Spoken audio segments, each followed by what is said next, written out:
Hello दोस्तों, स्वागत है आपका एसएससी एमटीएस एग्जाम 2024 की तैयारी में। तो फिर आज हम देखने वाले हैं जी हाँ दोस्तों अब पीवाईक्यू पेपर को। जी हाँ दोस्तों 12 मई 2023 वाला पीवाईक्यू पेपर को आज हम जी हाँ सॉल्यूशन उसका देखने वाले हैं। 3 शिफ्ट में इस एग्जाम को कंडक्ट कराया गया था, जिसमें कि 25x3 75 सवालों को एक ही वीडियो में हम कवर करने वाले हैं। तो बिना किसी देरी के स्टार्ट करते हैं इस वीडियो को। जी हाँ दोस्तों, ये जी हाँ पहला शिफ्ट का पहला क्वेश्चन यहाँ से स्टार्ट हो रहा है, तो काफ़ी ध्यान से देखिएगा। जी हाँ, किस नृत्यांगना को कला में उनके योगदान के लिए वर्ष 2021 में पद्मश्री पुरस्कार से सम्मानित किया गया था? तो वो हैं मंजमा जोगती। जी हाँ दोस्तों, मंजमा जोगती को वर्ष 2021 में पद्मश्री पुरस्कार से सम्मानित किया गया था। इनके नृत्यांगना को जी हाँ किस नृत्यांगना को कला में जी हाँ उनके योगदान के लिए, तो इनको जी हाँ मंजमा जोगती को। तो बढ़ते हैं बिना किसी देरी के नेक्स्ट क्वेश्चन की ओर। नेक्स्ट क्वेश्चन है क्वेश्चन नंबर 2। ओजोन परत वायुमंडल की निम्नलिखित में से किस परत में पाई जाती है? तो वो समताप मंडल में पाई जाती है। जी हाँ, ओजोन परत वायुमंडल की समताप मंडल की परत में पाई जाती है। तो बढ़ते हैं नेक्स्ट क्वेश्चन की ओर। नेक्स्ट क्वेश्चन है बांदीपुर राष्ट्रीय उद्यान निम्न में से किस राज्य में स्थित है? तो वो कर्नाटक राज्य में स्थित है बांदीपुर राष्ट्रीय उद्यान। जी हाँ, उद्यान से भी क्वेश्चन पूछ लिए जाते हैं। जी हाँ दोस्तों, नेक्स्ट क्वेश्चन है निम्नलिखित में से किसे भारतीय क्रिकेट कंट्रोल बोर्ड द्वारा नवंबर 2022 में न्यूजीलैंड में 3 मैचों की T20 श्रृंखला के लिए कप्तान के रूप में नामित किया गया था? तो वो हैं हार्दिक पांड्या। जी हाँ, हार्दिक पांड्या को जी हाँ कप्तान के रूप में नामित किया गया था। तो बढ़ते हैं अगले सवाल की ओर। नेक्स्ट क्वेश्चन है भारत में पश्चिमी चक्रवाती विक्षोभ का प्रवेश पश्चिमी प्रवाह द्वारा किस क्षेत्र से होता है? तो वो भूमध्य सागरीय क्षेत्र से होता है। तो बढ़ते हैं अगले क्वेश्चन की ओर। नेक्स्ट क्वेश्चन है देश में उत्पादित वस्तुओं पर लगाए गए कर उत्पादन कर कहलाते हैं। जी हाँ, देश में उत्पादित वस्तुओं पर लगाए गए कर उत्पादन कर कहलाते हैं। बढ़ते हैं नेक्स्ट क्वेश्चन की ओर। नेक्स्ट क्वेश्चन है ग्राम सभा एक पंचायत के क्षेत्र में रहने वाले सभी वयस्कों की सभा होती है। जी हाँ, ग्राम सभा जो होती है वो एक पंचायत में के क्षेत्र में रहने वाले सभी वयस्कों की सभा होती है। नेक्स्ट क्वेश्चन है क्वेश्चन नंबर 8। जी हाँ, विशु। जी हाँ दोस्तों, विशु को केरल के 9 वर्ष के रूप में मनाया जाता है। विशु को केरल के 9 वर्ष के रूप में मनाया जाता है। अगला क्वेश्चन है निम्न में से कौन वर्ष 1773 से 1785 तक भारत के गवर्नर जनरल थे? तो वो थे वारेन हेस्टिंगस। वारेन हेस्टिंगस इसका राइट आंसर हो जाएगा। नेक्स्ट क्वेश्चन है महाकाव्य पद्मावत के लेखक कौन है? तो महाकाव्य पद्मावत के लेखक हैं मलिक मोहम्मद जायसी जी। तो बढ़ते हैं अगले क्वेश्चन की ओर। नेक्स्ट क्वेश्चन है फातिमा शेख को भारत की पहली महिला मुस्लिम शिक्षिका के रूप में व्यापक रूप से जाना जाता है। फातिमा शेख को। बढ़ते हैं नेक्स्ट क्वेश्चन की ओर। और दोस्तों इसका पीडीएफ प्राप्त करने के लिए आप हमारे टेलीग्राम चैनल से जुड़ सकते हैं, जिसका लिंक मैंने वीडियो के डिस्क्रिप्शन बॉक्स में दे दिया है। नेक्स्ट क्वेश्चन है वर्ष 2022 के शीतकालीन ओलंपिक के लिए क्वालिफाई होने वाले एकमात्र भारतीय कौन थे? तो वो थे आरिफ मोहम्मद खान। आरिफ मोहम्मद खान इसका राइट आंसर हो जाएगा। बढ़ते हैं नेक्स्ट क्वेश्चन की ओर। नेक्स्ट क्वेश्चन है 1867 में केशव चंद्र सेन ने बॉम्बे में प्रार्थना समाज की स्थापना करने में सहायता की। जी हाँ, बॉम्बे में प्रार्थना समाज की स्थापना करने में सहायता की। तो बढ़ते हैं नेक्स्ट क्वेश्चन की ओर। नेक्स्ट क्वेश्चन है निम्न में से चंद्रगुप्त द्वितीय के दरबार के 9 रत्नों में से किसने मंत्र शास्त्र लिखा था? तो वो हैं वेताल भट्ट। जी हाँ, वेताल भट्ट ने मंत्र शास्त्र की रचना की थी। जी हाँ, मंत्र शास्त्र किसने लिखा था? वेताल भट्ट ने। तो बढ़ते हैं अगले क्वेश्चन की ओर। नेक्स्ट क्वेश्चन है पहल योजना के तहत घरेलू उपभोक्ता को एलपीजी सब्सिडी पेट्रोलियम एवं प्राकृतिक गैस मंत्रालय द्वारा दी जाती है। पेट्रोलियम एवं प्राकृतिक गैस मंत्रालय द्वारा सब्सिडी दिया जाता है। बढ़ते हैं अगले सवाल की ओर। नेक्स्ट क्वेश्चन है जनसंख्या के घनत्व को प्रति इकाई क्षेत्र में व्यक्तियों की संख्या द्वारा अभिव्यक्त किया जाता है। जनसंख्या के घनत्व को प्रति इकाई क्षेत्र में व्यक्तियों की संख्या द्वारा अभिव्यक्त किया जाता है। बढ़ते हैं नेक्स्ट क्वेश्चन की ओर।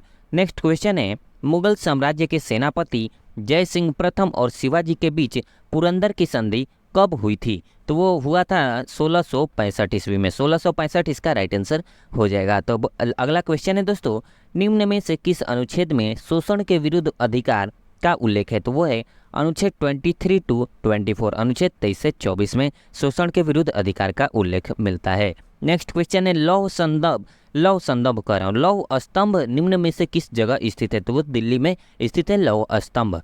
नेक्स्ट क्वेश्चन है अरुणाचल प्रदेश का तापो नृत्य डैश के सदस्यों द्वारा किया जाता है, आदि जनजाति द्वारा। जी हाँ, अरुणाचल प्रदेश का तापो नृत्य आदि जनजाति के सदस्यों द्वारा किया जाता है।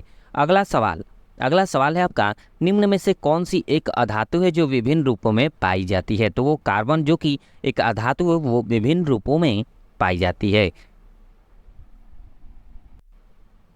अगला सवाल है दोस्तों, फूल के अंतरतम भाग को क्या कहा जाता है? फूल के अंतरतम भाग को स्त्री केसर कहा जाता है। फूल के अंतरतम भाग को स्त्री केसर कहा जाता है। तो बढ़ते हैं बिना किसी देरी के नेक्स्ट क्वेश्चन की ओर। नेक्स्ट क्वेश्चन है भारत के सर्वोच्च न्यायालय के स्थान से संबंधित प्रावधानों का उल्लेख किस अनुच्छेद में किया गया है? तो अनुच्छेद 130 में किया गया है, आर्टिकल 130 में। तो बढ़ते हैं अगले सवाल की ओर। नेक्स्ट क्वेश्चन है अल्लाह रखा ने 12 साल की उम्र में महान गुरु उस्ताद मियाँ कादिर बख्श की शागिर्दी में एक संगीत वाद्य यंत्र सीखने के लिए घर छोड़ दिया था। वह तबला के एक प्रसिद्ध वादक बने। जी तबला के प्रसिद्ध वादक बने अल्लाह रखा जी। तो बढ़ते हैं आज की जी हाँ दोस्तों फर्स्ट शिफ्ट के लास्ट क्वेश्चन यानी कि 25वें क्वेश्चन की ओर, जो कि ये भारतीय सीमाओं पर सड़कों के विकास और अनुरक्षण के लिए कौन सा संगठन जिम्मेदार है? तो वह है सीमा सड़क संगठन। सीमा सड़क संगठन इसका राइट आंसर हो जाएगा। तो बिना किसी देरी के अब हम देखने वाले हैं सेकंड शिफ्ट का पहला क्वेश्चन की ओर बढ़ते हैं।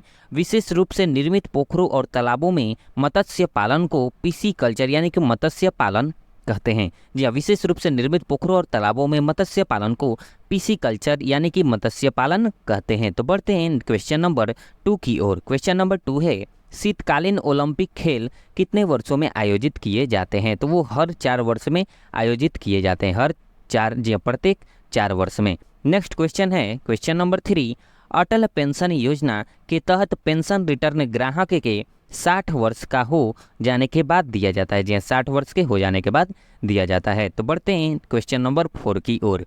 क्वेश्चन नंबर 4 है निम्न में से कौन सी पादप कोशिका की एक विशेषता है? तो वो है इनमें कोशिका भित्ति पाई जाती है। और कौन कौन सी विशेषता नहीं है वो भी देख लेते हैं। छोटी केंद्रीय राजधानी गलत है, हरित लवक अनुपस्थित होता है ये भी गलत है, लवक अनुपस्थित होता है ये सभी विशेषताएं नहीं है, जबकि इनमें कोशिका भित्ति पाई जाती हैं। ये एक ऐसी जी हाँ पादप कोशिका की विशेषता है। अगला सवाल है जी हाँ वल्कनीकरण। जी हाँ वल्कनीकरण वह प्रक्रिया है जिसमें प्राकृतिक रबर को अधिक मजबूत और लोचदार बनाने के लिए सल्फर के साथ संसाधित किया जाता है। तो बढ़ते हैं बिना किसी देरी के नेक्स्ट क्वेश्चन की ओर, यानी कि लचीलादार बनाने के लिए सल्फर के साथ संशोधित किया जाता है। तो बढ़ते हैं बिना किसी देरी के नेक्स्ट क्वेश्चन की ओर। गारो जनजाति का संबंध भारत के किस क्षेत्र से है? तो उत्तर पूर्वी क्षेत्र से उनका संबंध है। गारो जनजाति का भारत के उत्तर पूर्वी क्षेत्र से उनका संबंध है। नेक्स्ट क्वेश्चन है ऐसी वस्तुएं जो टिकाऊ प्रकृति की होती हैं और जिनका उत्पादन प्रक्रिया में उपयोग होता है, जी हाँ उत्पादन प्रक्रिया में प्रयोग होता है, वो पूंजीगत वस्तुएं यानी कि कैपिटल गुड्स कहलाती हैं। तो बढ़ते हैं नेक्स्ट क्वेश्चन। क्वेश्चन नंबर 8 है भारत के मुख्य न्यायाधीश की नियुक्ति कौन करता है? तो वो राष्ट्रपति करते हैं। मुख्य न्यायाधीश की नियुक्ति राष्ट्रपति द्वारा होता है। तो बढ़ते हैं क्वेश्चन नंबर 9 की ओर। क्वेश्चन नंबर 9 है गुरु पूरब किस सिख गुरु की जयंती के रूप में मनाया जाता है? तो गुरु नानक देव की जयंती के रूप में मनाया जाता है। गुरु नानक देव इसका राइट आंसर हो जाएगा। नेक्स्ट क्वेश्चन है स्वर्गीय सरोजनी नायडू को कौन सी उपाधि दी गई थी? तो भारत की कोकिला की उपाधि दी गई थी। जी हाँ स्वर्गीय सरोजनी नायडू को कौन सी उपाधि दी गई थी? भारत की कोकिला। तो बढ़ते हैं नेक्स्ट क्वेश्चन की ओर। नेक्स्ट क्वेश्चन है ऋतु संहार यह 6 ऋतुएं संस्कृत साहित्य की एक उत्कृष्ट कृति है जिसे कालिदास द्वारा लिखा गया है। जी कालिदास ने लिखा है ऋतु संहार या 6 ऋतुएं। तो बढ़ते हैं नेक्स्ट क्वेश्चन की ओर। क्वेश्चन नंबर 12 है निम्नलिखित में से कौन एक कैलेंडर वर्ष में 1000 T20 अंतर्राष्ट्रीय रन बनाने वाले पहले भारतीय खिलाड़ी बने? तो वो हैं सूर्य कुमार यादव। सूर्य कुमार यादव इसका राइट आंसर हो जाएगा। दोस्तों यदि आपको हमारी मेहनत पसंद आए तो एक वीडियो को एक लाइक अवश्य करें जिससे कि हम मोटिवेट हों इसी प्रकार के और भी वीडियोज लाने के लिए। रुक्मणी देवी अरुणडेल को वर्ष 1956 में पद्म भूषण से सम्मानित किया गया था। जी हाँ 1956 में पद्म भूषण से सम्मानित किया गया था रुक्मणी देवी अरुणडेल को। तो बढ़ते हैं नेक्स्ट क्वेश्चन की ओर। क्वेश्चन नंबर 14 है वायु गर्म करने पर प्रसारित होती है और ठंडा करने पर संकुचित होती है। जब वायु को गर्म करने पर प्रसारण होता है और ठंडा करने पर संकुचन उसका होता है। तो बढ़ते हैं नेक्स्ट क्वेश्चन की ओर। नेक्स्ट क्वेश्चन है प्राकृतिक बेरोजगारी उस न्यूनतम बेरोजगारी स्तर को कहते हैं जिसे एक स्वस्थ अर्थव्यवस्था मुद्रास्फीति पैदा किए बिना रख सकती है, प्राकृतिक बेरोजगारी। तो बढ़ते हैं अगले क्वेश्चन की ओर। नेक्स्ट क्वेश्चन है, निम्नलिखित मुगल सम्राटों में से किसने पादशाह की उपाधि धारण की थी? तो बाबर ने पादशाह की उपाधि धारण की थी। बढ़ते हैं नेक्स्ट क्वेश्चन की ओर। नेक्स्ट क्वेश्चन है, एनी बेसेंट निम्न में से किस सामाजिक धार्मिक आंदोलन से जुड़ी थी? तो वो थियोसॉफिकल सोसाइटी, जी हाँ, थियोसॉफिकल सोसाइटी आंदोलन से जुड़ी थी एनी बेसेंट जी। तो बढ़ते हैं नेक्स्ट क्वेश्चन की ओर। नेक्स्ट क्वेश्चन है, एंसो, जी हाँ, एंसो दाब की अवस्था में परिवर्तन से संबंधित परिघटना है। एंसो का पूर्ण रूप यानी कि शब्द संक्षेप से क्वेश्चन है जी दोस्तों, ऐसे भी क्वेश्चन पूछ लिया जाते हैं। तो राइट आंसर है option number 4, El Nino Southern Oscillation. जी हाँ, एल नीनो साउथर्न, जी हाँ, साउदर्न और ऑसिलेशन, जी हाँ, ऑसिलेशन इसका राइट आंसर हो जाएगा। तो बढ़ते हैं अगले सवाल की ओर। नेक्स्ट क्वेश्चन है, निम्नलिखित में से कौन सा अम्ल नारियल के तेल में पाया जाता है? तो लॉरिक अम्ल जो कि नारियल के तेल में पाया जाता है, लॉरिक अम्ल। तो बढ़ते हैं क्वेश्चन नंबर 20 की ओर। क्वेश्चन नंबर 20 है, सिंधु घाटी सभ्यता में लोथल शहर साबरमती की एक उपनदी के किनारे पर बसा था। साबरमती की एक उपनदी के किनारे पर बसा था सिंधु घाटी सभ्यता में लोथल शहर। बढ़ते हैं क्वेश्चन नंबर 21 है, मोहिनी अट्टम किस राज्य का शास्त्रीय नृत्य है? मोहिनी अट्टम जो कि केरल राज्य का एक शास्त्रीय नृत्य है। तो बढ़ते हैं नेक्स्ट क्वेश्चन की ओर। नेक्स्ट क्वेश्चन है, निम्नलिखित में से भारत के किस राज्य में छठ पूजा का त्यौहार मुख्य रूप से मनाया जाता है? तो बिहार में मुख्य रूप से छठ पूजा का त्यौहार मनाया जाता है। अगला सवाल है क्वेश्चन नंबर 23, सर्वाधिक व्यक्तिगत ओलंपिक स्वर्ण पदक किसने जीते हैं? तो माइकल फेल्प्स ने, जी माइकल फेल्प्स इसका राइट आंसर हो जाएगा, जिन्होंने सर्वाधिक व्यक्तिगत ओलंपिक स्वर्ण पदक जीता है। बढ़ते हैं अगले क्वेश्चन की ओर। क्वेश्चन नंबर 24, निम्न में से कौन सा भारतीय संविधान के अंतर्गत वर्णित एक मौलिक कर्तव्य है? तो वो है देश की रक्षा करना, जो कि भारतीय संविधान के अंतर्गत वर्णित एक मौलिक कर्तव्य है, देश की रक्षा करना। सेकंड शिफ्ट का लास्ट एवं अंतिम 25वां क्वेश्चन है, भाखड़ा नांगल बांध निम्न में से किस नदी पर बना है? तो सतलुज नदी पर भाखड़ा नांगल बांध बना है, सतलज नदी पर। तो बढ़ते हैं नेक्स्ट क्वेश्चन की ओर। सतलुज नदी इसका राइट आंसर हो जाएगा। अब यहाँ से स्टार्ट हो रहा है दोस्तों हमारा थर्ड शिफ्ट का पहला क्वेश्चन, जो कि ये ठोस कार्बन डाइऑक्साइड का दूसरा नाम क्या है? जी हाँ, शुष्क बर्फ यानी कि ड्राई आइस को ही ठोस कार्बन डाइऑक्साइड कहा जाता है। तो बढ़ते हैं अगले क्वेश्चन की ओर। नेक्स्ट क्वेश्चन है, लच्छू महाराज के एक प्रसिद्ध भारतीय शास्त्रीय नर्तक और नृत्य निर्देशक थे, जो कि कथक के, जी हाँ दोस्तों, लच्छू महाराज कथक नृत्य के एक प्रसिद्ध भारतीय शास्त्रीय नर्तक और नृत्य निर्देशक यानी कि कोरियोग्राफर थे कथक नृत्य के। तो बढ़ते हैं अगले सवाल की ओर। नेक्स्ट क्वेश्चन है, निम्नलिखित में से किसने पेरिस में फ्रेंच ओपन 2022 बैडमिंटन टूर्नामेंट पुरुष युगल का खिताब जीता? तो इसका राइट आंसर है ऑप्शन नंबर 1, चिराग शेट्टी और, जी हाँ, सात्विक साईराज रंकी रेड्डी इसका राइट आंसर हो जाएगा ऑप्शन नंबर 1। तो बढ़ते हैं अगले क्वेश्चन की ओर। क्वेश्चन नंबर 4 है, आधुनिक भारतीय भाषाओं का दूसरा सबसे बड़ा परिवार कौन सा है? तो वो है द्रविड़ियन यानी कि द्रविड़। आधुनिक भारतीय भाषाओं का दूसरा सबसे बड़ा परिवार कौन सा है? तो वो है द्रविड़ियन। तो बढ़ते हैं नेक्स्ट क्वेश्चन की ओर।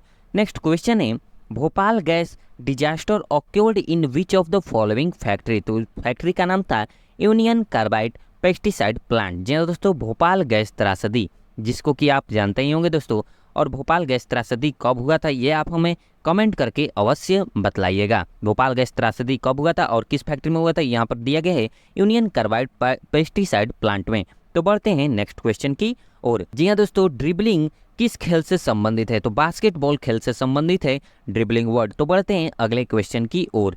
नेक्स्ट क्वेश्चन है, यक्षगान। यक्षगान निम्नलिखित में से किस राज्य से संबंधित एक प्रसिद्ध लोक नृत्य है? तो वो कर्नाटक राज्य से संबंधित एक लोक नृत्य है यक्षगान। जी हाँ, यक्षगान कर्नाटक। नेक्स्ट क्वेश्चन की ओर बढ़ते हैं। भारतीय अर्थव्यवस्था के बैंक दर भारतीय रिजर्व बैंक द्वारा निर्धारित की जाती है। जी भारतीय अर्थव्यवस्था में बैंक दर भारतीय रिजर्व बैंक द्वारा निर्धारित किया जाता है। बढ़ते हैं नेक्स्ट क्वेश्चन की ओर। नेक्स्ट क्वेश्चन है, निम्नलिखित में से किस सुधार के कारण 1919 का भारत सरकार अधिनियम लागू हुआ? तो इसका राइट आंसर है ऑप्शन नंबर 1, मॉन्टेगू चेम्सफोर्ड सुधार इसका राइट आंसर हो जाएगा। अगला क्वेश्चन है, I too had a love story यानी कि I too had a love story उपन्यास किसके द्वारा लिखा गया है? तो वो रविंदर सिंह के द्वारा लिखा गया है। ये उपन्यास रविंदर सिंह के द्वारा लिखा गया है। तो बढ़ते हैं नेक्स्ट क्वेश्चन की ओर। क्वेश्चन नंबर 11 है, निम्न में से कौन सी पश्चिम बंगाल की सबसे ऊंची चोटी है? तो वो है संदकफू। जी हाँ, संदकफू इसका राइट आंसर है, जो कि पश्चिम बंगाल की सबसे ऊंची चोटी है। अब बढ़ते हैं अगले क्वेश्चन की ओर। नेक्स्ट क्वेश्चन है, विज्ञान की आवर्त सारणी में H किस रासायनिक तत्व का प्रतीक है? देख सकते हैं दोस्तों, ये कैसा क्वेश्चन पूछ लिया गया है। हाइड्रोजन रासायनिक तत्व का प्रतीक है। जी हाँ दोस्तों, हाइड्रोजन का H प्रतीक होता है। जी हाँ दोस्तों, हाइड्रोजन H। तो बढ़ते हैं अगले क्वेश्चन की ओर। नेक्स्ट क्वेश्चन है, प्रतिस्पर्धा संशोधन विधेयक 2022 भारत के, जी हाँ, कॉरपोरेट कार्य मंत्रालय से संबंधित है। कॉरपोरेट कार्य इसका राइट आंसर हो जाएगा। क्वेश्चन नंबर 14 है, निम्नलिखित में से कौन सा एक जीवाणु रोग नहीं है? जो कि है जलांतक। जी हाँ दोस्तों, रेबीज जो कि जीवाणु रोग नहीं है, जबकि महामारी, हैजा, मोतीजरा ये जीवाणु रोग हो जाएंगे। तो बढ़ते हैं नेक्स्ट क्वेश्चन की ओर। नेक्स्ट क्वेश्चन है, संघ में रहने वाले बौद्ध भिक्षुओं के लिए बनाए गए नियम विनय पिटक नामक ग्रंथ में मिलते हैं। विनय पिटक नामक ग्रंथ में मिलते हैं। तो बढ़ते हैं क्वेश्चन नंबर 16 की ओर। भारतीय संविधान का निम्नलिखित में से कौन सा अनुच्छेद मौलिक कर्तव्यों फंडामेंटल ड्यूटीज से रिलेटेड है?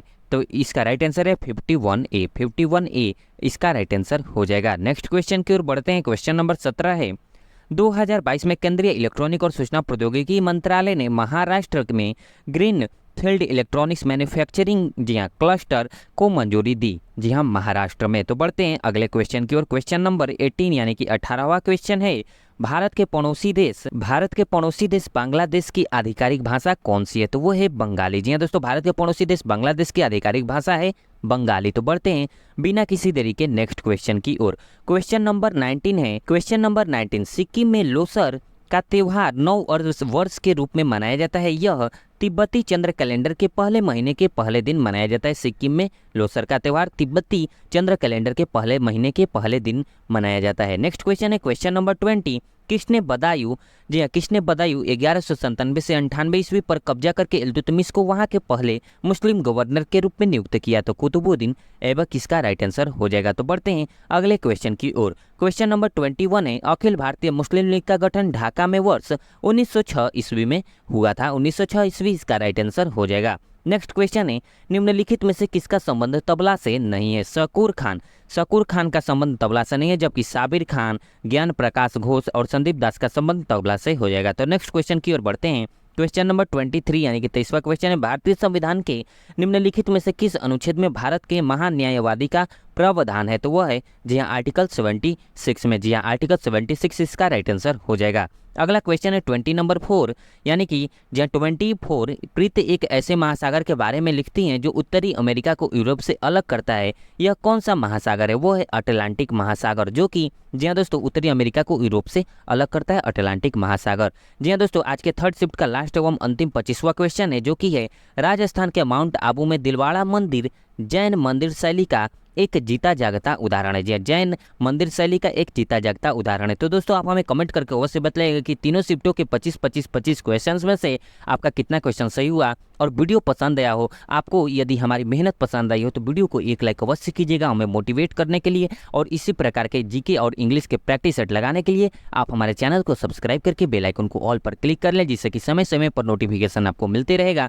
और वीडियो को दोस्तों में भी शेयर करना ना भूलें। और वीडियो को देखने के लिए आपका बहुत बहुत धन्यवाद दोस्तों।